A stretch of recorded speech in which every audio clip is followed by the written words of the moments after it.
창세기 18장 18장 1절에서 8절까지 말씀 보도록 하겠습니다. 제가 한 절, 여러분 한 절, 마지막 절은 같이 읽도록 하겠습니다. 여호와께서 마므레에 상수리 나무들이 있는 곳에서 아브라함에게 나타나시니라. 날이 뜨거울 때에 그가 장막문에 앉아 있다가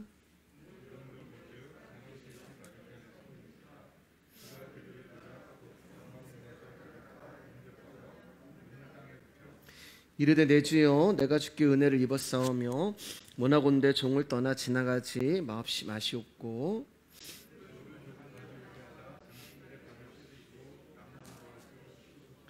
내가 떡을 조금 가져오리니 당신들의 마음을 상쾌하게 하신 후에 지나가소서. 당신들이 종에게 오셨음이니이다. 그들이 이르되 내 말대로 그리하라.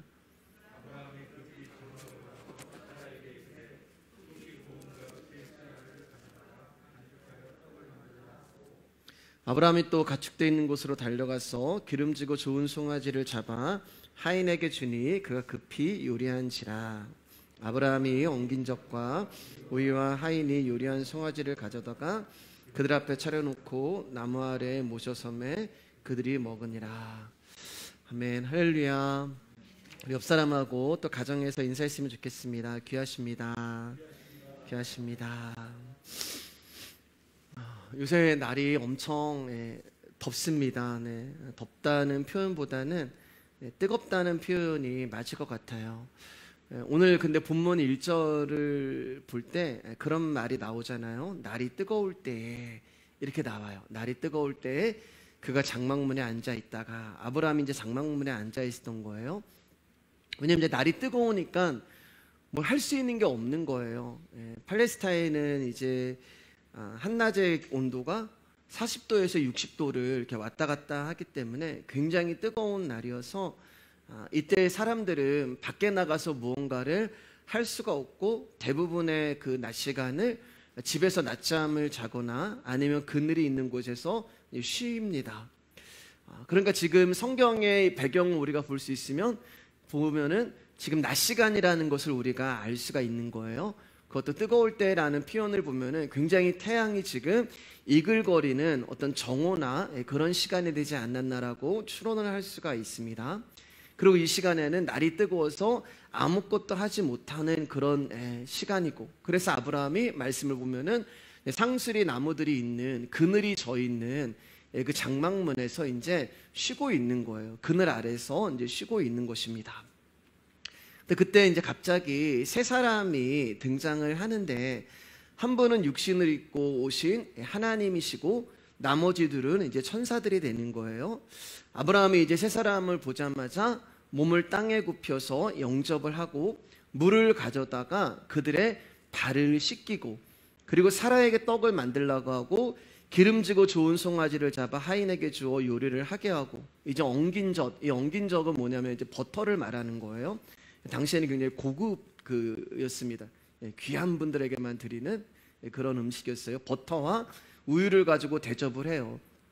그러니까 이제 우리가 읽은 이 말씀을 통하여서 아브라함은 지금 자기에게 찾아온, 어떻게 보면 자기에게 찾아온 것도 아니고 지나가는 나그네였을 수도 있어요. 그 손님에 대해서 최고의 대접을 하고 최고의 지금 한대를 하고 있는 거예요. 그러면 아브라함이 이 세 사람의 신분을 알았기 때문에 그러한 대접을 한 것이구나라고 생각할 수 있지만 그렇지 않습니다. 아브라함은 그들이 여호와와 그의 일행임을 알지 못하였어요. 어떤 분은 이제 3절 말씀을 통하여서 내 주여 내가 주께 은혜를 입었사오며 라는 이 구절을 가지고 주여라고 이렇게 고백을 하잖아요. 그리고 주께 은혜를 입었다라는 표현을 통해서 아브라함은 하나님을 알아봤다. 그래서 하나님 앞에 그렇게 극진한 대접을 한 것이다 라고 말씀을 하는데 그렇지 않습니다, 여러분.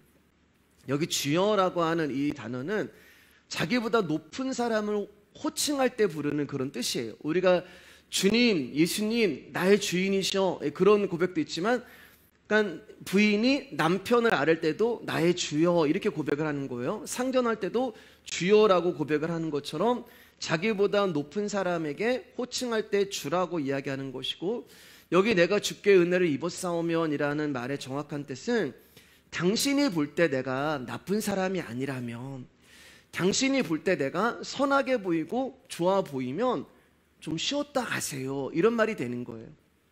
그러니까 이제 추론을 해보면 세 사람이 지금 어디론가 향해서 가고 있단 말이에요. 어디로 가냐면 이제 소돔과 고모라를 향해서 가는 거죠. 우리가 이제 다음에 보겠지만 소돔과 고모라를 향해서 가고 있는데, 아브라함이 상수리 나무 그늘 아래서 쉬고 있다가 그 세 사람을 보고 달려나가서 얘기하는 거예요. 손님들, 지금 이 더운 날씨에 어디로 가십니까? 그러면서 당신들이 볼 때 내가 나쁜 사람이 아니고 당신들이 볼 때 내가 좋게 보인다면 내 집에서 조금 쉬었다 가세요. 그런 이제 말씀이 되는 거예요.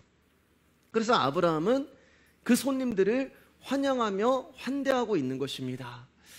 제가 중앙아시아에 이제 2개월 정도를 이제 살다 왔었거든요. 근데 거기에 이제 어떤 문화가 있냐면은 자기의 집을 찾아온 손님은 아버지와 같다는 전통이 있어요. 그래서 손님들을 그 사람들은 극진하게 대접을 해요. 제가 몇 번 경험을 했는데, 어느 집에 갔는데 그냥 그 집을 그냥 방문했어요. 하나님의 마음을 주셔가지고 방문했는데 마을 잔치가 열리는 거예요. 손님이 거기 왔다고. 예, 마을 잔치가 막 다 열려버리고, 그런 걸 제가 한 2번 정도 경험했습니다. 그러니까 이들의 문화가 이제 그런 거예요. 손님을 아버지처럼 극진하게 대접하는 전통과 문화가 있는 것입니다.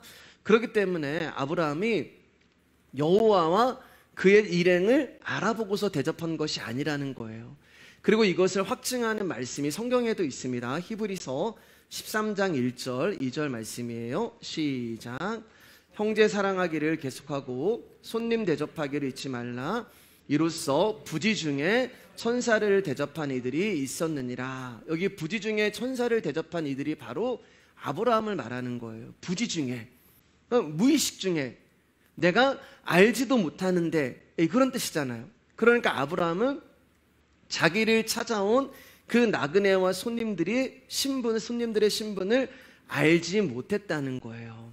자, 그런데 여러분 생각해 보세요. 이게 쉬운 일이 아니잖아요. 우리 이제 자매님들은 더 잘 알잖아요. 뭐 남편분들이야 그냥 우리 집 가자. 뭐 우리는 이제 예수 그리스도를 믿으니까 이제 그러지 않겠지만, 그 제가 어떤 이제 방송 프로 보니까 그 개그맨들인데 뭐 여기 근처 놀러 왔다니까 우리 집에 와서 이제 뭐 고기에다 술 한잔해 이제 막 이런 이제 얘기를 하는 거예요. 그러니까 부부싸움이 난 거예요. 그 부인이 이제 자기한테 의논도 안 하고 오라고 하니까. 아는 사람도 오는 게 우리가 불편하잖아요. 막 집안 청소해야 되고 막 뭐 음식도 없는데 만들어야 되고. 아는 사람이 와도 사실 우리는 부담이 되고 불편한데, 아브라함은 지금 전혀 본 적도 없고 알지도 못하는 생면부지의 사람들을 지금 최선을 다해 최고로 대접하고 있는 거예요. 그래서 히브리서 기자가 부지 중에라고 말하고 있는 것입니다. 여러분 다시 한번 제가 아브라함의 섬김을 이제 구절을 통해서 한번 말씀드릴게요. 이제 잘 들어보세요. 아브라함이 어떻게 섬기냐면 2절 보니까 장막문에서 달려간 거예요. 예, 더운데, 날이 뜨거운데. 그리고 그들 앞에서 엎드린 거예요. 영접했다는 것은, 몸을 땅에 굽혔다는 것은 그냥 엎드린 거예요. 무릎을 꿇고 엎드린 거예요. 그리고 6절 보면은 손님들의 식사를 준비하는데 급히 또 막 달려간 거예요. 그리고 7절 보면은 그 이제 염소를 잡으려고, 송아지를 잡으려고 가축되어 있는 곳으로 또 급히 달려간 거예요. 처음 보는 사람인데 안 해줘도 되잖아요. 신경 안 써도 되잖아요. 근데 그렇게 요리하는 거예요. 그리고 8절을 보면은 그분들이 음식을 드실 때 아브라함은 옆에서 앉아 있는 것도 아니고 서서 있는 거예요. 하나님인지 모르는 것을 있는 상태에서, 누구인지를 알았다면 얼마든지 아브라함의 행동이 이해가 되죠. 하나님이라면. 근데 하나님인지도 모르고 그냥 지나가는 과객을 지금 아브라함이 이렇게 최선을 다해서 섬기고 있는 것입니다. 아니 이 사람들이 강도일지 아닐지 또 어떻게 알아요? 혹시 집에서 칼을 탁 꺼내가지고 자기 집을 털지 안 털지 어떻게 알아요? 자기에게 해가 될지 득이 될지도 모르는 사람들이고 처음 보는 사람이고 어떠한 자들인지 알지도 못하면서 아브라함은 지금 죽게 하듯이 최선을 다해서 환영하고 섬기고 대접을 하고 있는 것입니다.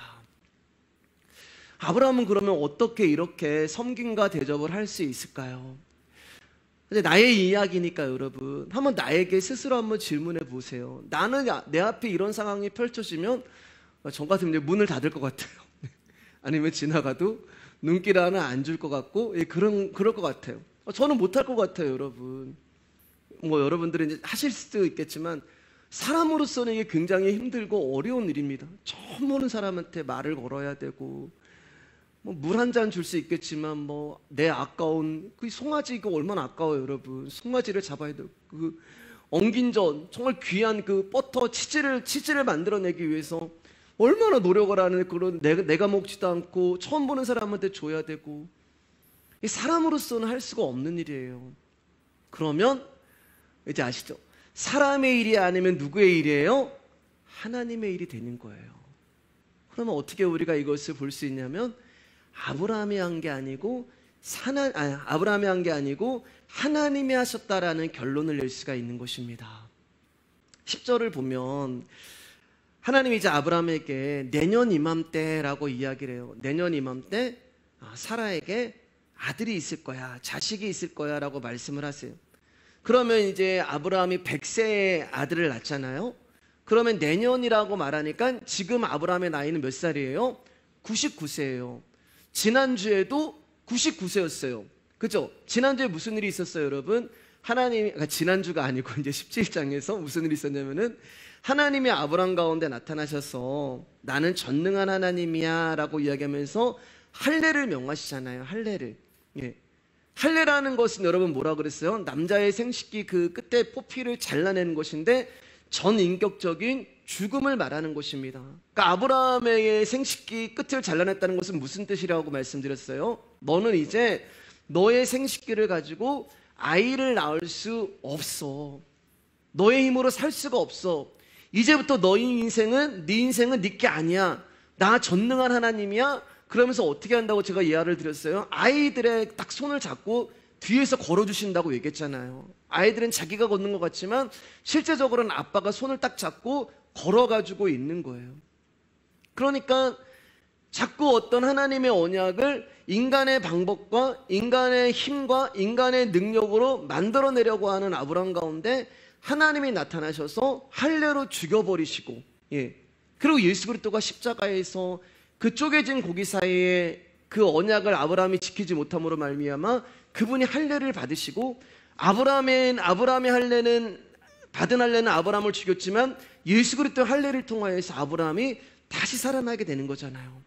그게 거기 17장에서 어떻게 보면 이름이 바뀌는 걸로 나오는 거예요. 이름. 아브라함이 어떻게 돼요? 지난주에 보니까 아브라함이 되고 사레가 사라가 되는 거예요. 죽었는데 새로운 존재가 되는 거예요. 이 가운데 뭐가 있다고요? 예수 그리스도의 십자가의 할례가 있는 것입니다. 그러니까 이전 것은 지나가고 새로운 존재가 된 것이 바로 이름이 바뀌는 거예요. 그분의 영이 내 안에 오셔서 연합이 되신 것입니다. 그럼 이제 어떤 일이 일어나냐? 내가 사는 게 아니에요. 나는 어떤 존재냐면 나는 아브라함이었단 말입니다. 아브라함. 근데 아브라함은 누구냐?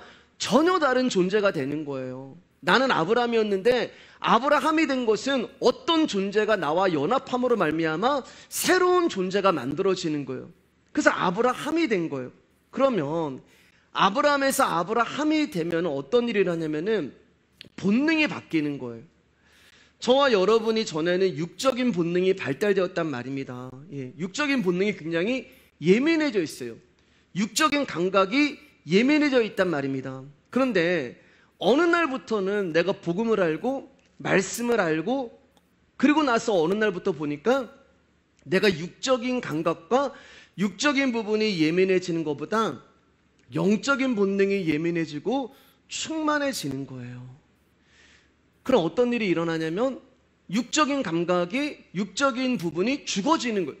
둘 중에 하나는 죽어야 돼요. 제가 자주 하는 말씀이지만 우리 안에 이삭도 있고 이스마엘도 있는데 내가 어디다 밥을 많이 주냐에 따라서 어느 날에 이삭이 살고 어느 날에 이스마엘이 사는 거예요. 그러니까 영적인 감각이 내가 살아나려면 육적인 감각이 죽어질 수밖에 없는 것입니다.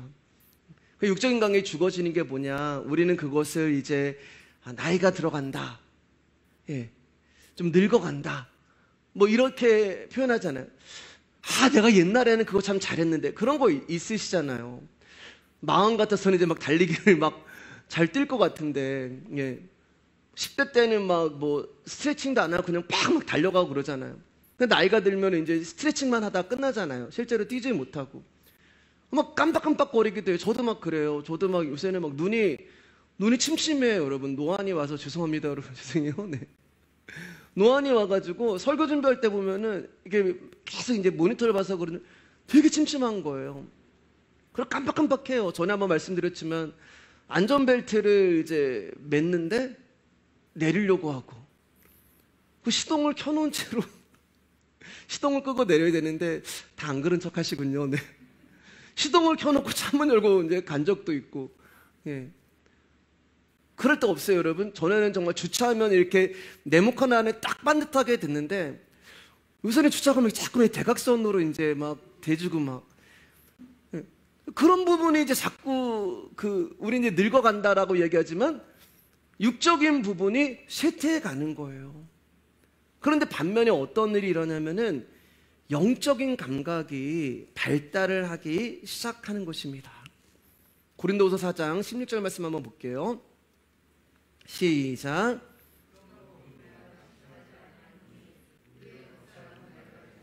우리의 속사람은 날로 새로워지도다. 그러니까 우리의 지금 모습을 보면은 이제 늙어간다, 이제 나이 들어간다, 그렇게 표현하지만 성경은 그렇게 얘기하지 않는다는 거예요, 여러분. 우리의 겉사람은 낡아지나 우리의 속사람은 날로 새로워지도다. 그러니까 낙심하지 않는 거예요. 오히려 기뻐하는 거예요. 오히려 나의 영적인 감각이 하나님을 더 알아가고 나의 영적인 감각이 하나님 나라를 더 소망하게 되고, 그러니까 우리가 육적인 감각과 비교할 수 없는 엄청난 기쁨과 평안을 영적으로 받아버리니까 내가 나이가 들고 내가 늙어가지만 거기에 대해서 낙심하지 않는 거예요. 그럼 점점 소망이 생기는 거예요. 하나님 나라. 두려움이 있죠. 사실 한 번도 안 가봤지만. 그렇지만 말씀을 통해서 그 나라를 소망하고 그 나라를 그리워하고 그 나라를 기다리고. 그래서 성경이 이제 그 이야기란 말이에요. 늘 드리는 말씀이지만 처음에는 아브라함이 사례가 강해요. 겉사람이 강해요. 겉사람이 속사람을 이끌어가요. 아브라함이 아브라함을 이기고 사례가 사라를 이겨요. 그런데 하나님의 말씀이 내 안에서 계속 나의 속사람으로 오는 거예요. 하나님의 말씀이 내 안으로 들어오심으로 말미암아 그 말씀이 내 속사람을 강하게 해요. 그러니까 처음에는 겉사람이 내 속사람을 이끌어가지만은 결국에는 내 속사람이 나의 겉사람을 이끌어가게 되는 것입니다. 먼저 된 자가 나중되고 나중된 자가 먼저 되는 거예요. 그래서 그 결과로 아브라함의 인생 가운데 쭉 지나오면서 이제 지난주에 하나님의 아브라함의 이름을 바꿔주시고 사라의 이름을 바꿔주시고, 그가 점점 이제 그 안에서 내적 생명이 영적인 감각이 발달하고 예리해지고 충만해지는 거예요. 전에는 나의 육적인 습관이 습성이 나를 주관하고 지배했는데 이제는 익숙해 있던 그 삶의 습관이 나를 지배하는 것이 아니라 말씀이 나를 지배하기 시작하는 거예요. 그리고 점점 멀어지는 거예요. 전에 내가 즐겨했던 것들, 전에 내가 정말 소중히 여겼던 것들, 전에 내가 이거 없으면 안 돼라는 것들이 하나씩 하나씩 떨어져 나가면서 이제는 진짜 소중하고 중요한 것을 알게 되는데, 여러분의 영적인 감각이 발달했다는 그것을 알 수 있는 증거가 뭐냐? 말씀을 갈급해하는 거예요. 말씀을. 한번 생각해 보세요, 여러분. 내가 전에 이렇게 말씀을 갈급했던 적이 있었나? 신앙생활 하시면서 내가 진짜 전에 이렇게 하나님 말씀 듣는 것을 기다리고 정말 하나님 말씀이 막 꿀같이 달고 내가 전에 그런 적이 있었나? 우리의 인생 가운데 하나님이 어느 날 어느 때 당신의 계획과 섭리를 통하여서 나의 영적인 감각을 발달시켜주는데 그 중에 가장 큰 증거가 말씀이 갈급해지고 말씀을 통하여서 예수 그리스도를 알고 싶어지는 거예요. 그래서 영생은 예수 그리스도를 아는 것, 갈급함이 있고 갈증이 생기고 간절함이 있는 거예요. 지금 만약에 여러분의 상태가 이런 마음이고 이런 영적인 모습이다라면은 여러분들은 지금 예수님 안으로 들어가고 있는 과정이 되는 것입니다. 그리고 우리가 그렇게 들어가다 보면은 어느 날 쑥 하고 그분 안에 들어가고 그분이 내 안에 들어오셔서 나와 완전한 하나 연합이 되는 거예요. 그러면은 나라는 존재는 없어지는 거예요. 그러면 그때부터는 정말 하나님의 어떤 영적인 감각이 보이기 시작하고 느껴지기 시작하는 거예요. 신비한 걸 이야기하는 게 아니에요, 여러분. 예, 조금 있다가 이제 그 부분에 좀 나눌 수 있겠지만 나라는 존재가 없어지는 거예요. 자, 마태복음 6장 3절 말씀 한번 볼게요. 시작. 너는 구제할 때 오른손이 하는 것을 왼손이 모르게 하여. 자, 보세요. 하나님이 내 안에 들어서 완전한 예수 그리스도가 내 안에서 완성이 되면은 나라는 존재가 없어지기 때문에 내가 무엇을 한지를 몰라요. 내가 어떤 것을 했는지도 기억이 안 납니다. 여러분, 이 말은 이제 남을 도울 때 오른손이 하는 것을 왼손이 모르게 하라는 유대인들의 격언인데 어떻게 모를 수가 있어요? 오른손이 다르고 왼손이 다르면 뭐 모를 수 있겠지만 한 몸이잖아요. 오른손이 한 거를 왼손이 알고 왼손이 한 것을 오른손이 안단 말입니다. 무엇을 해도 모를 수 있는 것이 아니에요. 사람이 어떻게 자기가 한 일을 자기가 모를 수가 있겠습니까? 물론 대수로운 일은 잊어버릴 수 있겠죠. 대수로운 일은 모를 수 있는데 사람은 정말 신기한 게 있어요. 그게 뭐냐면 받은 은혜는 잊어버려요. 내가 받은 은혜는 잊어버리는데 자기가 한 선행이나 구제는 절대 잊어버리지 않습니다. 예, 신기해요. 내가 저 사람 누군가에게 이렇게 해줬는데 저 사람 나한테 뭐 안 해주네? 내가 그때 저 사람 어려울 때 이렇게 해줬는데 내가 어려울 때 저 사람은 모르네? 그러니까 자기가 받은 거는 몰라요. 받은 것도 더 많은데. 그리고 자기가 해준 것만 기억을 합니다. 왜냐하면 자기가 한 일을 특별하다고 생각하기 때문에 그래요. 특별하다고. 내가 남에게 베푼 선행이 특별하고 구제가 특별하다고 생각하니까 그것을 잊어버리지 않고 기억을 하는 거예요. 그러면 왜 자기가 한 행위를 특별하게 여기는가? 그것은 그 행위가 자신에게 영광이 되고 의가 되기 때문에 그렇습니다. 그럼 어떻게 이것을 우리가 여기서 벗어날 수 있는가? 어떻게 오른손이 하는 것을 왼손이 모르게 할 수 있을까? 그것은 평범한 걸로 생각을 하면 되는 거예요. 특별한 게 아니고. 특별하니까 기억을 하는 거잖아요. 내가 무엇을 했는데 그거 내가 한 건데 특별하다고 생각하는 건 기억을 하는데 평범하다고 생각을 하면은 그 기억할 수가 없는 거예요.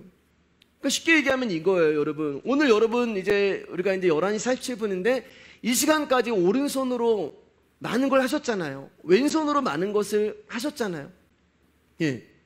근데 여러분 오른손이 뭐 했는지 여러분 기억하세요, 오늘요? 내가 오른손으로 많은 일을 하셨을 텐데 내가 오늘 오른손으로 뭘 했지? 기억하지 않으실 거예요. 못 하실 거예요. 왜요? 평범한 거거든요. 내 일상이기 때문에 그렇습니다. 근데 여기다가 이제 특별한 의미를 두면은 내가 뭐 했는지가 다 기억이 나는 거예요. 근데 우리가 기억을 못하는 것은 이게 별로 특별한 의미를 안 두는 거예요. 나의 그냥 일상생활이고 나의 평범한 생활이고, 그러니까 그 차이가 있는 거예요. 결국 오른손이 하는 것을 왼손이 모르게 하라는 말씀은 나조차도 행한 것을 기억할 수 없을 정도로 선행하는 것, 구제하는 것, 내가 남을 섬기는 것이 일상생활이 되라라는 뜻이 되는 것입니다. 여러분, 구제를 많이 하라는 것도 아니고 또 횟수를 많이 하라는 그런 의미도 아니고 그냥 일상생활이 되라고 얘기하는 거예요. 근데 이게 어렵단 말이에요, 여러분. 문제는 어려워요. 뭐 내가 일상생활 해야지, 일상생활 해야지도 내가 누군가 해준 게 자꾸 생각이 날 때가 있잖아요. 마태복음 25장을 보면은 이제 염소와 양의 이야기가 나오잖아요. 양을 오른편에 두고 염소를 이제 왼편에 하나님이 두시죠.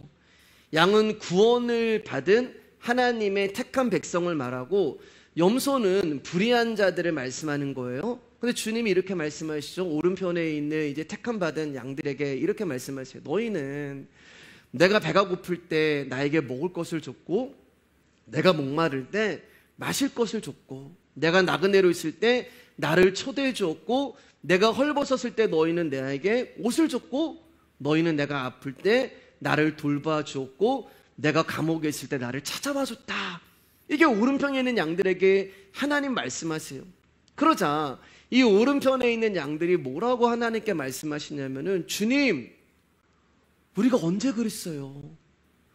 우리가 언제 주님이 배고픈 것을 보았고 우리가 음식을 드렸으며, 주님이 언제 목마른 것을 보고 우리가 언제 마실 것을 줬고, 언제 나그네 된 것을 보았고 우리가 언제 주님을 찾아갔습니까?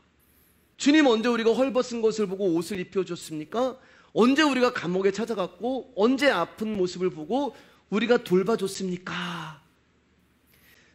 그러니까 지금 하나님은 너희가 나한테 이렇게 했어 라고 이야기하는데, 이 사람들은 언제요? 저는 그런 기억이 없는데요. 제가 언제 주님한테 그런 것을 했어요? 여러분, 지금 이 말씀이 이루어지고 있는 거잖아요. 오른손이 하는 것을 왼손이 모르게 하여. 이 양들은 기억을 못하는 거예요, 여러분.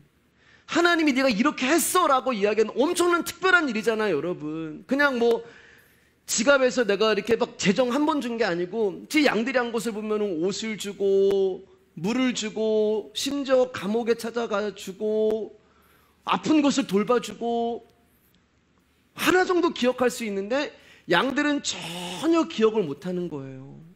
오른손이 하는 것을 왼손이 모르고 있는 것입니다. 자, 왼편에 있는 염소에게 주님이 이렇게 말씀하세요. 너희는 내가 배고플 때 아무것도 주지 않았다. 너희는 내가 목마를 때 마실 것도 주지 않았다. 너희는 내가 나그네 있을 때 나를 초대하지도 않았고, 내가 헐벗었을 때 너희는 아무것도 입혀주지 않았고, 아플 때 돌봐주지 않았고, 내가 감옥에 있을 때 찾아오지도 않았다. 그러니까 왼편에 있는 염소들이 발끈하는 거예요. 근데 뭐라고 얘기해요? 주님, 언제 주님이 배고프거나 목마르거나 나그네 되었거나 헐벗었거나 아프거나 감옥에 있을 때 우리가 돌아보지 않았습니까? 우리가 찾아갔었고 먹을 것을 줬고 마실 것을 줬고 옷을 주고, 제가 몇 년도 몇 월 며칠 날 제가 그때 옷 줬고, 제가 작년 봄 그때 3월 며칠 날 여기 보세요, 다 적어놨어요. 똑똑하게 기억을 하는 거예요. 한 부류는 기억을 못하고 한 부류는 똑똑하게 기억을 하고 있는 것입니다. 한 부류는 오른손이 하는 것을 왼손이 모르는 자들이고, 한 부류는 오른손이 한 것을 왼손이 하는 자들이에요. 여러분, 왜 오른편에 있는 양들은 기억을 하지 못할까요? 왜일까요, 여러분? 양들이 한 게 아니라서 기억을 못하는 거예요. 자기가 한 것은 기억한다니까요, 염소가요. 근데 양들은 자기가 한 게 아니에요. 양들은 어떤 존재라고, 여러분? 택함을 받은, 구원을 받은 의로운 존재예요. 그러면 우리가 구원을 받기 위해서는 어떤 일이 일어나야 돼요? 죽어야 돼요. 이미 우리는 아브라함으로 죽었단 말입니다. 근데 그런 죽어있는 우리 가운데 예수 그리스도가 오셔가지고 우리를 선택해 주시고 택해 주신 거예요. 그 다음부터는 그분이 내 안에서 들어와서 당신의 삶을 사시는 거예요. 나의 본능 안으로 말씀이 들어오셔서 그 일을 행하시는 거예요. 그러니까 이것은 사람의 일이 아니에요. 주님이 하신 거란 말입니다. 그래서 기억을 하지 못하는 거예요. 즉, 내가 한 것이 아니라 내 안에 주님이 하시는 거예요. 오른손이 했는데 진짜 왼손이 모르는 거예요. 염소는 자신들이 어떤 존재인지 알지 못하고 행위만 기억하는 자들이 되는 것입니다. 그러니까 양은 이미 죽은 자이기 때문에 그 그릇 안에 예수 그리스도의 생명이 들어오셔서 그 속사람을 거룩하게 만드시고 성령님이 거하시면서 그 양의 삶의 일생을 채워가시는 것입니다. 그래서 아브라함이 지금 이 일을 하는 거예요, 여러분. 아브라함은 못해요. 그래서 지난주에 이름이 바뀌는 거예요, 여러분. 아브라함은 못해요. 근데 아브라함, 이미 그 안에 예수 그리스도의 영이 들어간 새로운 존재가 지금 처음 본 나그네를 대접하고 극진하게 환대하고 환영하면서 그들을 섬길 수 있는 것입니다. 그래서 오늘 말씀을 보면은 이 나그네가 아브라함 집에 거하게 되는 거예요. 찾아오는 거예요. 우리 안에 그분이 찾아오셔야지만 이 일이 일어나는 것입니다. 골로새서 3장 23절 말씀입니다. 시작. 무슨 일을 하든지 마음을 다하여 주께 하듯 하고 사람에게 하듯 하지 말라. 여러분, 이제 종종 이제 누구를 만나고 섬기실 때 있잖아요. 네. 때로는 어떤 분이 이제 생각이 나서 전화할 때도 있으시고, 때로는 이제 어떤 분하고 저분하고 한번 만나야겠다라고 기도를 하실 때도 있으시고, 또 어떤 만남은 주님이 급하게 만나게도 하시지만 어떤 만남은 또 시간을 가지시고 천천히 그 사람을 위해서 기도하다가 하나님이 만나게도 해주시잖아요. 그래서 하나님이 때로는 그 사람에게 필요한 무언가를 나에게 알려줘서 그 사람을 대접하기도 하고, 또 어떤 재정을 섬기기도 하고 그 사람에게 필요한 것을 드리기도 하잖아요. 그게 뭐예요? 부지 중에. 여러분, 하나님이 지금 육신을 입고 오셨단 말이에요. 이 의미는 그분이 예수님이냐 아니냐 이게 중요한 게, 여기서는 그거 중요한 게 아니에요. 왜 육신을 입고 오셨냐? 보이는 하나님으로 오신 거예요. 우리는 지금까지 보이지 않는 하나님을 얘기했다면, 여기서는 보이는 하나님을 어떻게 섬길 수 있냐를 성경이 우리 가운데 말씀하고 있는 것입니다.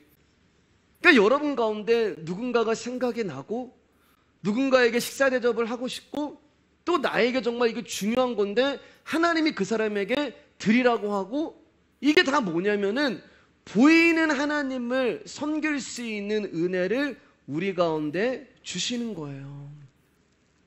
그러니까 여러분, 목사님 오늘 제가 누구 집사님 만나느라고 성경 통독을 못했습니다. 제가 오늘 누구 만나서 이런 약속이 있어서 오늘 기도를 많이 못했습니다. 괜찮아요, 여러분.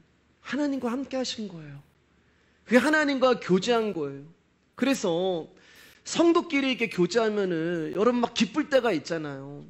세상에서의 만남은 제가 잘 모르겠습니다, 여러분. 예, 잘 모르겠고, 성도님들끼리 이렇게 모여가지고 식사를 하고 이야기를 하고 말씀을 나누고 은혜를 나누면 다음 주에 빨리 또 이 날이 오고 싶다. 잠깐 만났는데 또 그 시간이 기다려지고, 그렇게 성도님끼리 은혜를 나누고 교제를 하면 어떤 마음이 있냐면은 마치 말씀을 통하여서 예배를 통하여서 내가 하나님을 만났을 때처럼 내 마음이 충만하고 기쁠 때가 있다는 말이에요. 그러니까 말씀을 듣고 싶고 또 듣고 싶은 것처럼 중요한 게 뭐냐면은 그 말씀을 들은 성도와 함께 교제하고 싶은 거예요. 왜냐하면은 영과 영의 만남이기 때문에 그래요, 여러분. 우리는 육과 육의 만남이 아니에요. 제 안에 예수 그리스도의 영이 있고 여러분 안에 예수 그리스도의 영이 있고, 그러면 우리 안에 있는 영과 영의 만남이기 때문에 행복하고 감사하고 기쁜 것입니다. 그렇기 때문에 사랑하는 여러분, 누군가를 위해 여러분의 헌신과 섬김을 아까워하지 마시길 바랍니다. 더 많이 섬겨주시고 더 많이 대접하시고 더 많이 베푸시기를 주님의 이름으로 축복합니다. 주님이 아세요.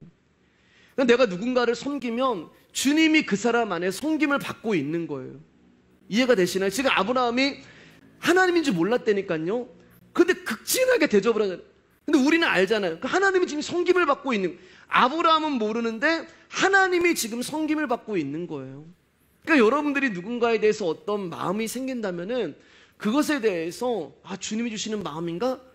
그렇게 해서 여러분 빨리 그분과 만나시고, 또 여러분 아까워하지 마시고 대접하시고, 그렇게 할 때 그 섬김을 받으시는 주님이 아시고 갚아주시고 채워주시고 풍성하게 하여 주실 것입니다. 여러분, 그러한 일들에 우리가 인색하지 마시고 최선을 다해 주시면 좋겠습니다. 여러분 생각해 보세요. 지구의 그 인구가 60억이 넘는단 말이에요. 근데 60억이 넘는 인구 중에서 우리를 말씀 위의 교회 공동체로 만나게 해주신 거예요. 제가 이제 말씀 준비하는데 근데 이게 좀 이렇게 특별한 저한테 은혜로 오더라고요. 60억이 넘는 인구 가운데, 이 나라 가운데, 또 이 지역 가운데, 그 얼마나 많은 세대가 있어요, 여러분. 예, 정말 중세 시대 있고 고대 시대도 있고, 지금 이 2000년대라고 하는 이 시대 가운데 여러분 우리가 핏줄도 안 섞였는데, 안 섞였잖아요. 알지도 못했잖아요. 그런 저와 여러분들을 복음이라고 하는 한 주제로 만나게 해주신 것, 이거 사람이 한 게 아니잖아요. 하나님 해주신 거잖아요.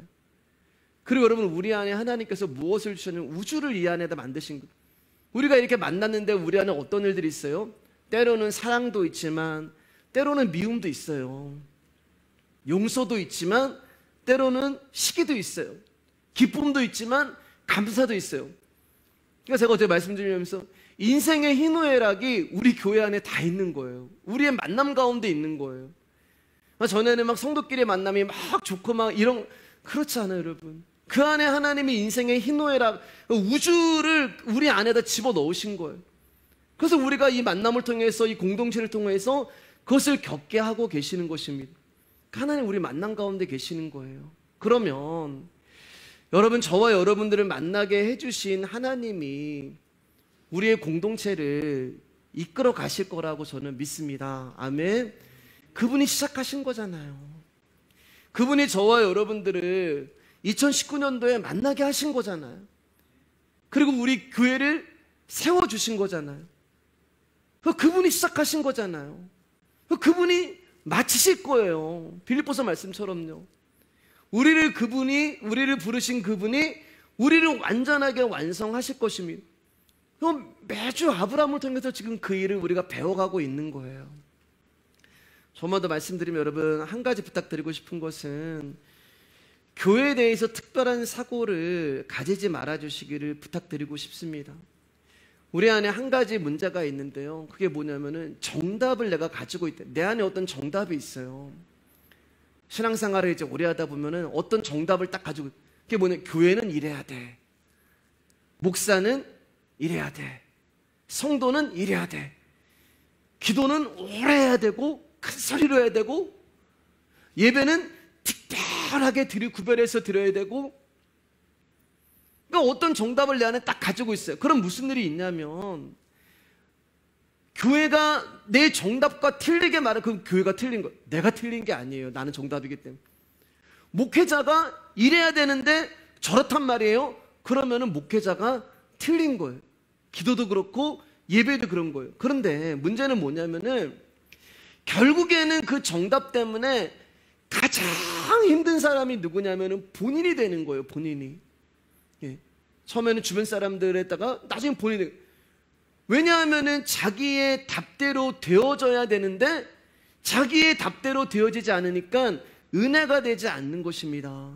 그러니까 교회가 자기가 원하는 모습이 안 보이면 힘들어지는 것이고, 목회자가 자기가 원하는 모습이 안 보이면 힘들어지는 것이고, 성도가 자기가 원하는 모습이 보이지 않으면 힘들어지는 거예요. 하나님에 대해서까지도 정답을 가지고 있는 것입니다. 사랑하는 여러분, 여기서 내려놓으셔야 돼요. 우리 가운데 어떤 문제가 있냐면, 우리는 하나님을 나의 확신 안에 가두려고 하는 그런 문제가 있어요. 여러분, 아닌 것 같죠? 아니에요, 여러분. 내 확신이 하나님 뜻보다 더 크다니까요.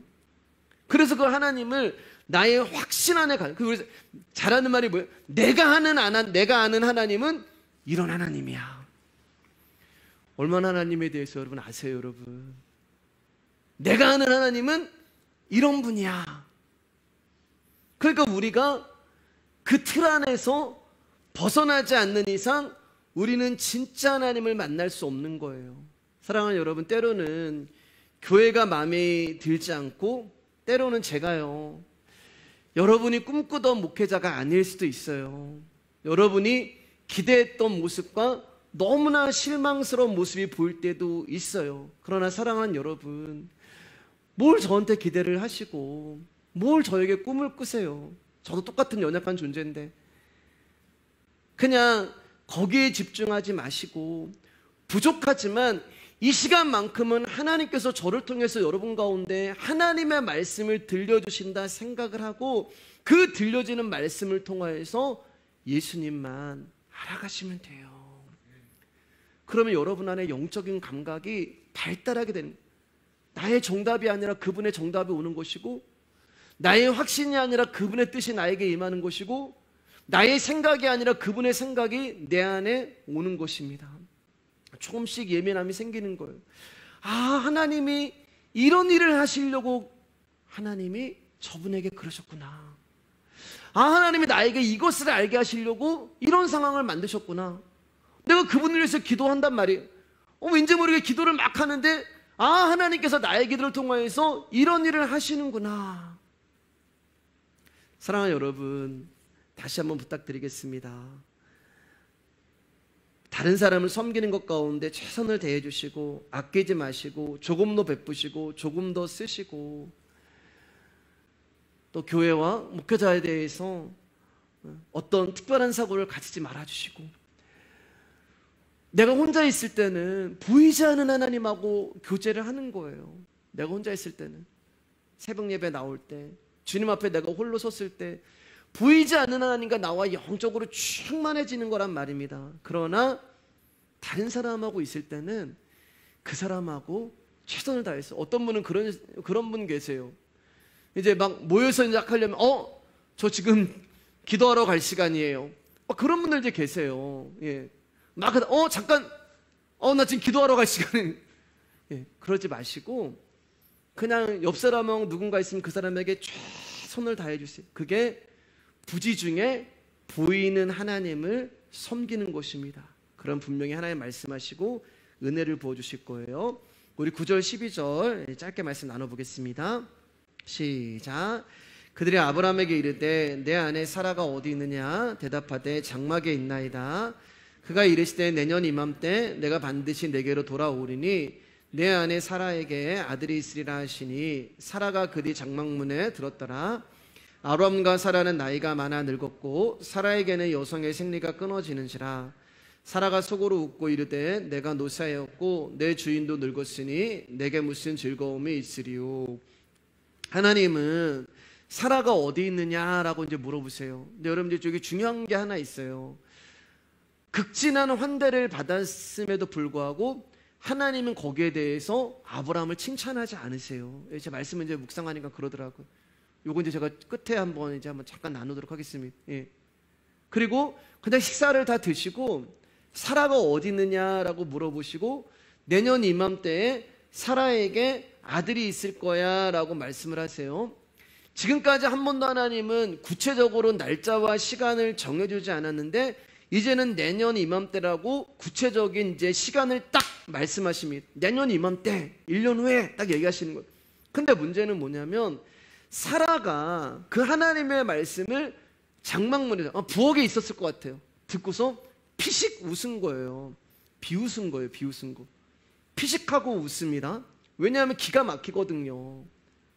이제는 아브라함은 인간적으로 아기를 낳을 수 없는 몸이 되었고 자기도 이제는 경수가 끊어져가지고 아이를 낳을 수 없는 그런 상태가 된 거예요. 그러니까 어이가 없는 거예요. 하나님인지 몰라요, 저 사람이. 저 사람 뭔데 지금 저런 말을 해?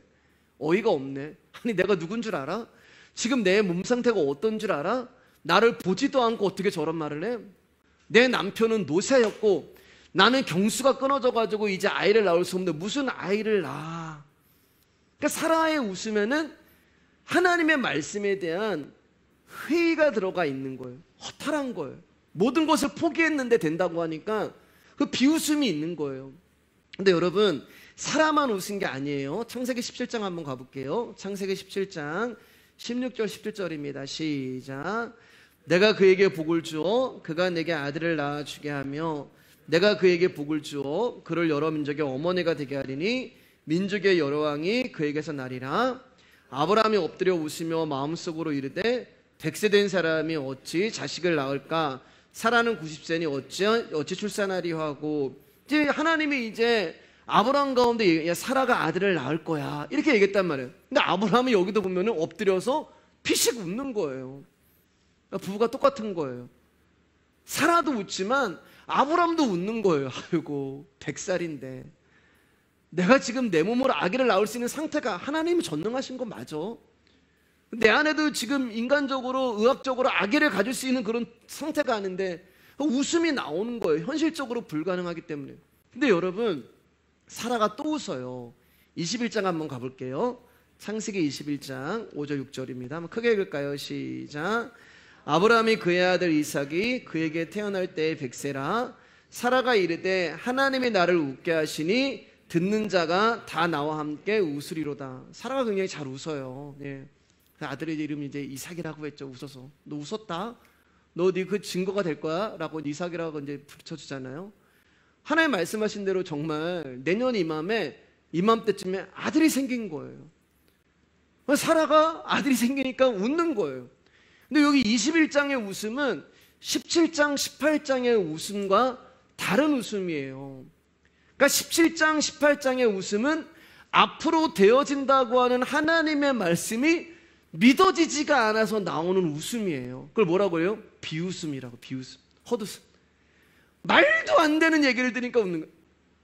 믿어지지 않기 때문에 웃는 거예요. 근데 21장의 웃음은 하나님의 말씀대로 이루어졌단 말이에요. 그러니까 21장에서는 하나님의 말씀이 이루어졌는데 이걸 또 믿지 못해서 웃는 거예요.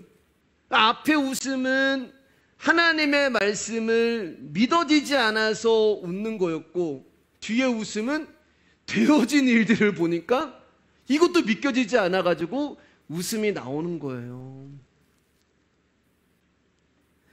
하나님의 언약을 믿을 수가 없어서 나오는 비웃음이고, 다른 하나는 그 믿을 수 없는 언약을 이루시는 하나님의 전능하심에 대하여 나오는 기쁨의 웃음이 되는 것입니다. 그래서 하나님이 웃게 하셨다라고 하는, 앞에 두 웃음은 자기가 웃는 거고 여기에 웃음은 하나님이 웃게 하시는 거예요. 그러니까 여러분, 우리의 인생에서요, 우리가 뭘 장담할 수가 있냐고요.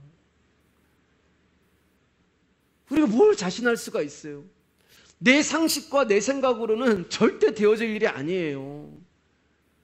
내 경험과 내가 살아온 어떤 인생의 그런 경륜을 통해서는 이거는 되어질 일이 아니에요. 그게 되어진단 말이에요. 하나님께서요 하시니까. 그러니까 여러분, 자신하지 마세요. 장담하지도 마세요. 내가 볼 때 절대 이루어질 수도 없고 되지도 않는 일인데 그러한 일들이 일어나 버리는 거예요. 도저히 믿을 수 없는 일이 일어나 버리는 거예요. 이거 우리가 하는 게 아니잖아요. 그러니까요, 여러분. 하나님의 전능하심을 보면 우리는 웃음만 나오는 거예요. 누가요? 하나님이 웃게 하시는 거예요. 그래서 아들이 딱 태어났는데 하나님의 전능하심을 보잖아요. 아들을 통해서. 야, 진짜 하나님이 계시네? 진짜 이거 진짜 하나님 말씀하신 게 이루어지네? 그러니까 이제는 내가 웃는 게 아니에요. 나는 소름 끼쳐서 못 웃어요. 근데 하나님이 그 말씀을 이루시면서 웃게 하시는 거예요. 안 웃으려고 해도 그분이 웃게 만들어 버리는 거예요. 무엇으로 여러분? 언약으로 웃게 하시는 것입니다. 우리의 가능성이 아니에요, 여러분. 우리에게는 전혀 가능성이 없습니다. 그래서 허탈한 웃음이 나오는데 하나님의 전능하심으로 말미암아 진짜 기쁨의 웃음이 나오는 거예요. 13절 15절 읽으면서 말씀하실게요. 시작. 여호와께서 아브라함에게 이르시되 사라가 왜 웃으며 이르기를 내가 늙었거늘 어떻게 나 아들을 낳으려 하느냐? 여호와께서 능하지 못한 일이 있겠느냐? 기한이 이를 때 내가 너에게로 돌아오리니 사라에게 아들이 있으리라. 사라가 두려워서 부인하여 이르되 내가 웃지 아니하였나이다. 이르시되 아니라 내가 웃었느니라. 하나님이 이제 당신의 말씀을, 언약을 비웃은 사라를 책망하세요. 이것을 통해서 여러분, 우리가 알 수 있는 게 하나 있어요. 아브라함이 지극히 환대를 했는데, 지극히 극진하게 대접을 했는데 하나님은 거기에 대해서 칭찬을 하신 게 아니라 오히려 당신의 말씀, 당신의 언약을 믿지 않는 사라를 책망하시는 거예요.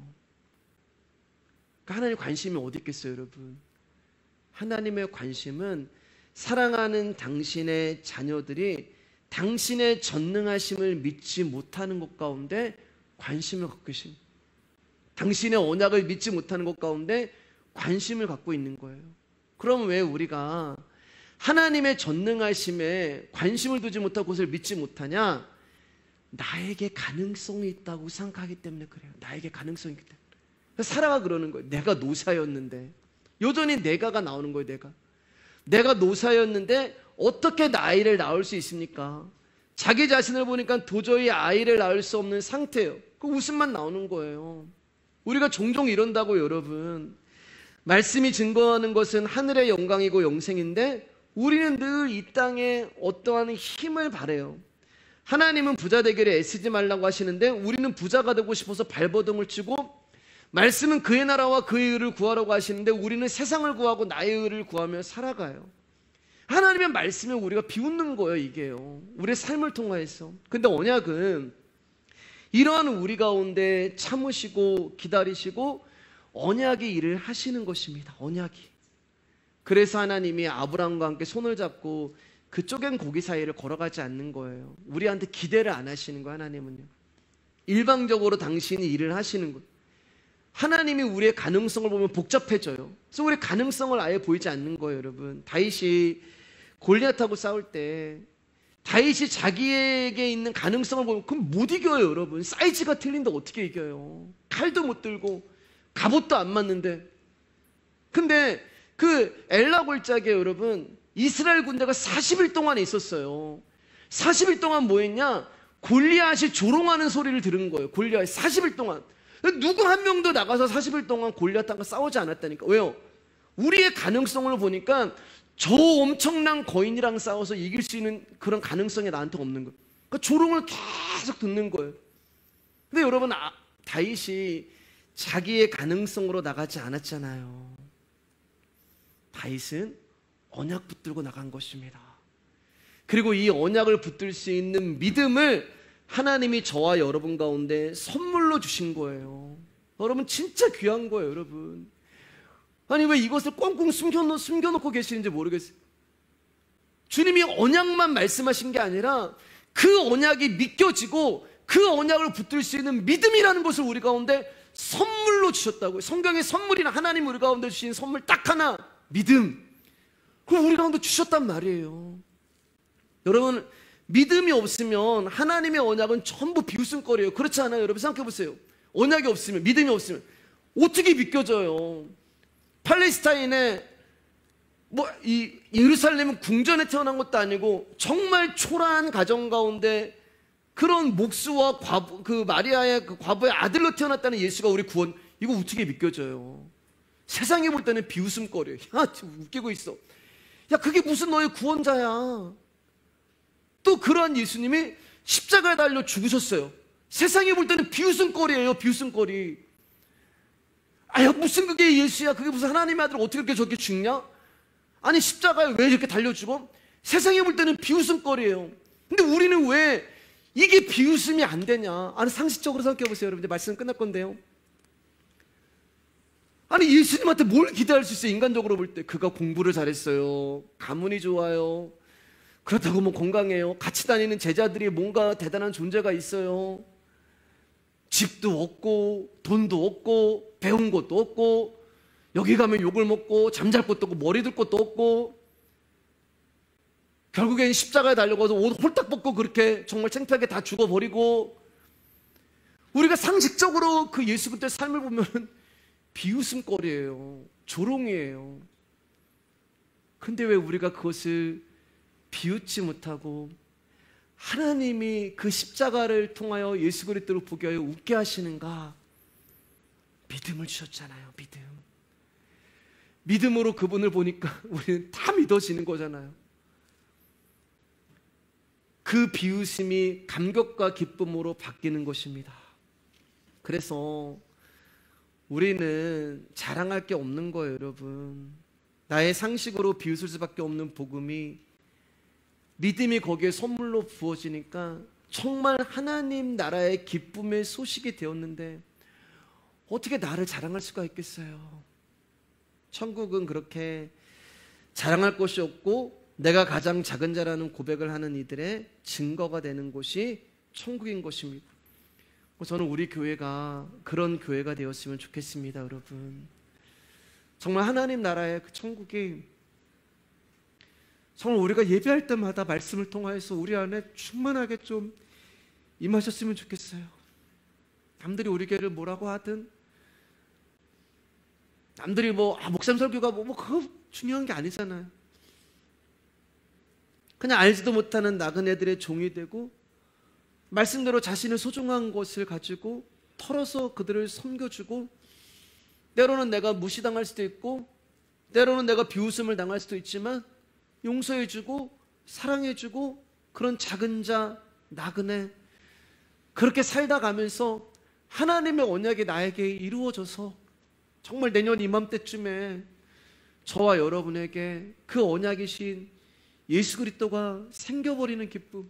비록 우리의 육신은 후패해질 거예요. 여러분, 제가 기도할 때 그랬잖아요. 여러분, 제가 왜 그 기도를 했냐면, 제가 울산에서 이제 청년부 사역하는데 그때 24살인가 25살짜리였어요. 지금은 이제 30이 넘었는데, 그 청년이 나와서 이제 대표 기도를 하는데 이렇게 기도하는 거예요. 하나님, 오늘도 눈을 떠보니까 하나님 나라에 갈 날이 하루 더 가까이 와서 감사합니다. 20대 초반에 있는 애, 복음을 아니까 그 나이에 하나님 나라를 가고 싶은 거예요. 저는 우리 교회 성도님들이 매일 말씀을 통해서, 예배만 들려지는 말씀을 통해서 이게 점점 더 커졌으면 좋겠습니다. 정말 이게 우리 안에 커졌으면 좋겠어요. 그래서 우리는 예배 드릴 때마다 하나님의 나라가 여기에 임했으면 좋겠어요. 감동이 있고 감격이 있고 우리 속사람이 날마다 새로워지고 그 언약의 말씀이 막 이루어지고, 말씀을 듣다가 하나님께서 막 치료하시고, 말씀을 듣다가 하나님 나라가 막 임하시고, 찬양을 드리다가 정말 그 주님의 임재 앞에 내가 어떻게 해야 될지 몰라서 감사밖에 안 나오고, 그런 교회가 됐으면 좋겠습니다. 찬양하겠습니다.